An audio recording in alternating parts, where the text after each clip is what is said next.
শাইনের নাম্বারটা কই খুঁজে পাচ্ছি না, কল করবো। কি জোরে লাগলো বাবারে, রাস্তাঘাট কি খারাপ। আমার বাচ্চার গাড়ি ওদিকে গড়িয়ে যাচ্ছে, কেউ বানাবা।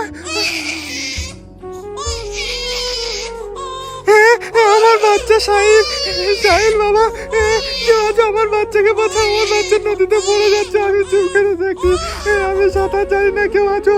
ও দাদা হেল্প, আমার বাচ্চাকে বাঁচাও। এখন আমি কি করবো, বাড়িতে কিভাবে যাবো, আমার বাচ্চাকে বাঁচাই ওপরওয়ালা। দাদা দাদা, আমার বাচ্চা ওই নদীতে ভেসে যাচ্ছে, ওকে বাঁচাবে, চলো না দাদা, গাড়ি পড়ে। ছাড়ো তো, যত সব নিজের বাচ্চাকে সামলাতে পারে না, আমার বাঁচাতে এসেছে, তার আমি তো ভিডিও করে ফেসবুকে ছাড়বো, তো বাচ্চা বাঁচাচ্ছে। দেখো গাইস, যাক ভিডিও করা হয়ে গেছে, এবার যাই আমি। আরে পিয়া, ওই দেখো ওই মেয়েটা ওই বাচ্চাটার পিছনে ছুটছে, মনে হয় ওনার বাচ্চা, চলো গিয়ে বাঁচাতে হবে, তাড়াতাড়ি এসো। আরে দিদি দাঁড়াও দাঁড়াও, আমি বাঁচাচ্ছি। এই তো এই বাড়িটা, এটা কি দেখছি, বাচ্চাটা ভেসে যাচ্ছে, ওরা কিভাবে বাঁচাচ্ছে, নইতে পড়ে গেছে, আমাকে তাড়াতাড়ি বাঁচাতে হবে, এখান থেকে দেখি একটু সুবিধা। যাও, হলো না, ওই তোর জন্য।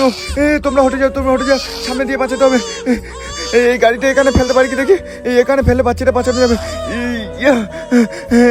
এই তো এবার বাচ্চাটা থেমে গেছে। যাক বাচ্চা, তোর গাড়ি বাবু, কান্না করো না, তোমাকে বাঁচিয়ে নিয়েছি। আরে দাদা একটু হাত ধরো, আমি উঠে যাই ওপরে।